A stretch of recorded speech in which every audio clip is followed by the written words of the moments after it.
يا أيها الذين آمنوا اتقوا الله وقولوا قولا سديدا. O you who believe, fear Allah and speak the most telling true words. يصلح لكم أعمالكم. Allah will perfect your works. ويغفر لكم ذنوبكم, and forgive your sins. ومن يطع الله ورسوله فقد فاز فوزا عظيما. And whoso obeys Allah and His Messenger has won a mighty triumph.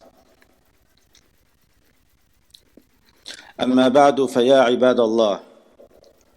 Dear brothers, dear sisters, before we start the khutbah, kindly put your phones away. Today's khutbah is about lessons from the Quran. And perhaps from time to time, we will focus the khutbah on lessons from the Quran. And the lessons from the Quran in this khutbah we're going to take a look at a small surah, at a short surah of the Quran. But this surah is a special surah. It's one of the greatest surahs in the Quran. And our ulama have told us that the entire meaning of the Quran is contained within the surah.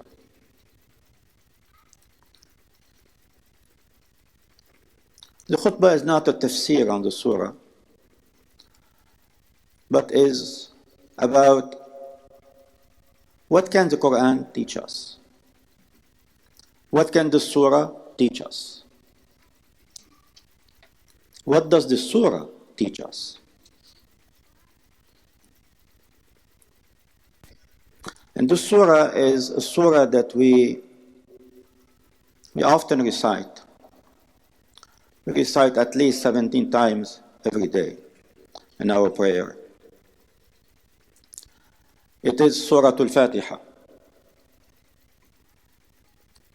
And Surah Al-Fatiha, within it contains the essential teachings of the Quran. In the surah, what does the surah teach us? The surah teaches us a comprehensive way of life.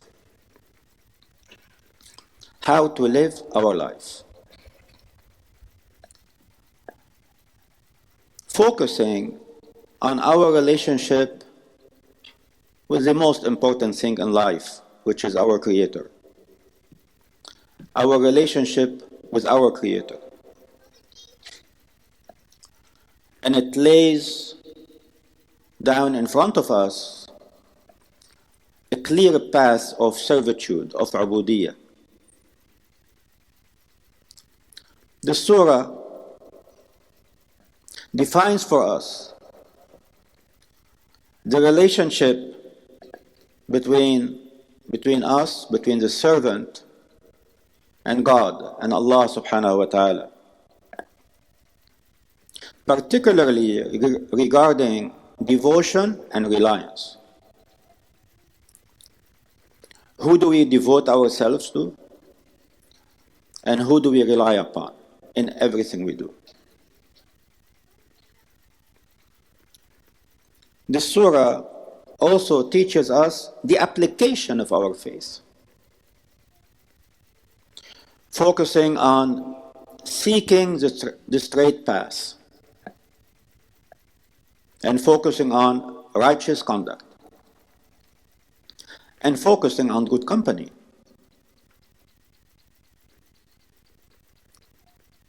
This is Surah Al-Fatiha. Surah Al-Fatiha teaches us many things. In this khutbah, we'll go over a few of them. And at the end of the khutbah, I'll summarize what we talked about in a few points. The surah teaches, the first thing it teaches is the priority of knowing Allah subhanahu wa ta'ala. That knowledge, knowing God, knowing Allah, comes before everything, is the highest priority in one's life. This surah teaches us that before we do anything, we begin every action with the name of Allah subhanahu wa ta'ala. This surah teaches us that God introduced himself to us in this surah as Ar-Rahman Ar-Rahim. And as such, we are very hopeful of his mercy. This surah teaches us that there will be accountability and that there will be justice. Because Allah is Maliki Yawmiddin. It teaches us to prepare for that account, for that day, for that reckoning, for that jaza, for that deen. One of the meaning of deen is jaza. And preparing for the day of judgment is necessary. If we don't prepare, it's going to be our loss. The surah teaches us to have tranquility, to be calm. We're surrounded by injustice. We're surrounded by oppression. We're surrounded by many things that it's like there's an earthquake, a conceptual earthquake, where concepts are upside down, all over the place. This surah teaches us to be reassured. It reassures us and gives us this sense of calmness. Even if others wrong you, remember Allah is the master of the day of judgment. There will be justice. There will be accountability.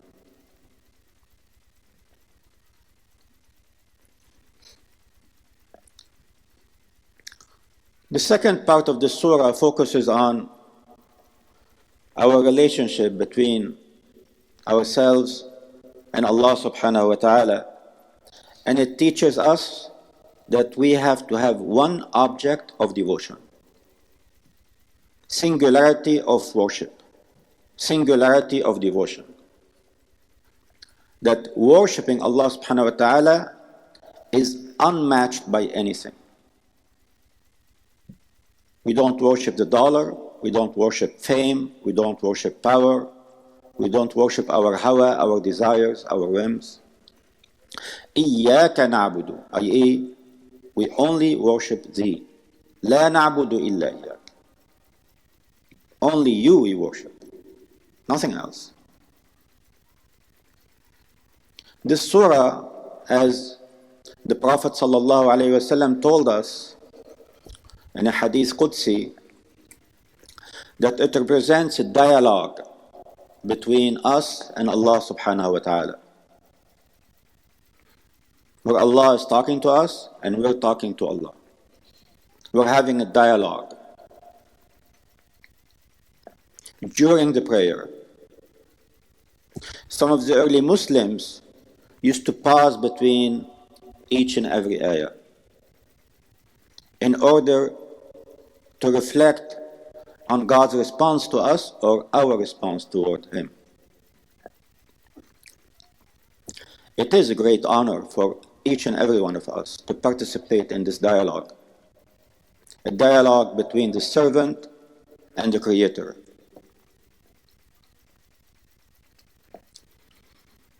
Because we know that Allah subhanahu wa ta'ala responds to everything we utter. This surah teaches us devotion and dependence. It teaches us the principle of إِيَّاكَ نَعْبُدُ وَإِيَّاكَ نَسْتَعِينُ. You alone we worship. You alone we seek help. In everything. This surah teaches us that one cannot properly worship Allah subhanahu wa ta'ala unless Allah subhanahu wa ta'ala aids us, unless Allah subhanahu wa ta'ala guides us, unless Allah subhanahu wa ta'ala helps us. The surah teaches us that we cannot take a single step toward obedience without Allah's aid and guidance. So as such, it teaches us to seek help from Him alone. The surah teaches us the telos of the human being, the purpose of the human being. What's your mission on earth? As you live this life, which is a busy and a very challenging life, what is the ultimate telos that we all have? The surah teaches us how to apply our faith, how to apply our iman. The first thing we must take care of is focusing on seeking the straight path, seeking as-sirat al-mustaqim. And then having righteous conduct. The surah teaches us the importance of the path, the importance of knowing what's right and what's wrong. And this sirat that we're on is mustaqim. So in order to remain on the sirat, I have to be mustaqim. You have to be mustaqim. Because if we deviate and the sirat is mustaqim, we're going to go off. The surah teaches us that seeking guidance is to seek guidance all the time, in our daily life, in everything we do, and to praise Allah subhanahu wa ta'ala in everything, whether something good happens or otherwise. Because He, Allah subhanahu wa ta'ala, is the owner of guidance. He is the one that can grant guidance or withhold guidance. يهدي من يشاء ويضل من يشاء. And can keep us on the straight path if we keep asking for this. اهدنا الصراط المستقيم, i.e. give us the guidance of this sirat and then keep us on this sirat. This surah teaches us that we need to have clarity. We need to have focus. We need to know the path. We need to know the sirat. It's going to take us from point A to point B, from this life until the hereafter. It teaches us to pay attention to every step we take in our journey. Where am I heading? Where am I going? Whom am I intending to go to? How to take this journey? How to take this path? What do I want? What do I seek? What do I desire? Is everything I'm doing is in alignment with my telos, with my purpose in life, or not? Who defines this purpose in life for me? Do I define it for myself? Or does revelation define it for me? And then, who should I take with me on the journey? Who to accompany? Which company to go with? Do I go with those an'amta alayhim, or do I go with those dallin and maghdub alayhim? Is to choose your company carefully. Align yourself to the right side. This surah teaches us to follow the righteous people and to align ourselves with the righteous people. Because the path of guidance is identified as the way of those upon whom Allah subhanahu wa ta'ala bestowed favor. أنعم عليهم. including the prophets, the truthful, the martyrs, and the righteous. The surah teaches us to avoid bad company, not to align ourselves with bad company. Avoid wrong paths. Teaches us to avoid all these paths and not to turn away and avoid those who have earned displeasure of Allah subhanahu wa ta'ala, or those who have gone astray, whoever they may be. This surah teaches us to be brave, to be bold in upholding the truth, especially when we are certain of it. When we're certain that we have the truth, we uphold it, and we firmly uphold it. We uphold it in our hearts, we uphold it in our tongue, we uphold it in our deeds. And when someone does a good deed, we give them a credit. We say, ahsant. When someone does a bad deed, we say, asat. There is room for improvement.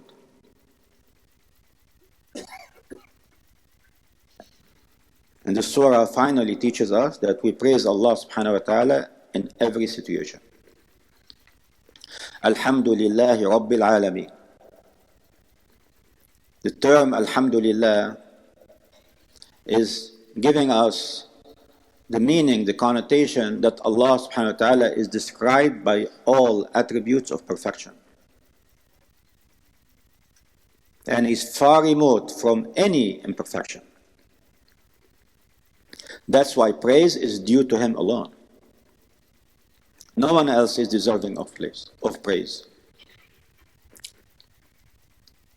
These are some of the lessons in the surah. And those lessons are detailed in the Quran. There are more lessons. For the sake of time, we're going to limit ourselves to these lessons. To summarize these lessons, we can summarize these lessons in a few things. Al-Fatiha teaches us that ma'rifatullahi awla min kulli shay. That knowledge of Allah comes first, before anything. It has the highest priority. It's time sensitive. This surah teaches us, in summary, that ibadatullahi la ya'diluha shay. That worshipping Allah subhanahu wa ta'ala is unmatched by anything. Nothing can match it. The surah teaches us that those who apply the faith in the proper way, Allah subhanahu wa ta'ala daminun li kulli shay. Walking in this path is equal to everything.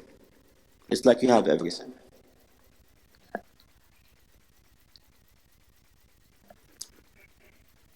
This surah teaches us, in summary, to be brave and uphold the truth. To know the truth and then to uphold it.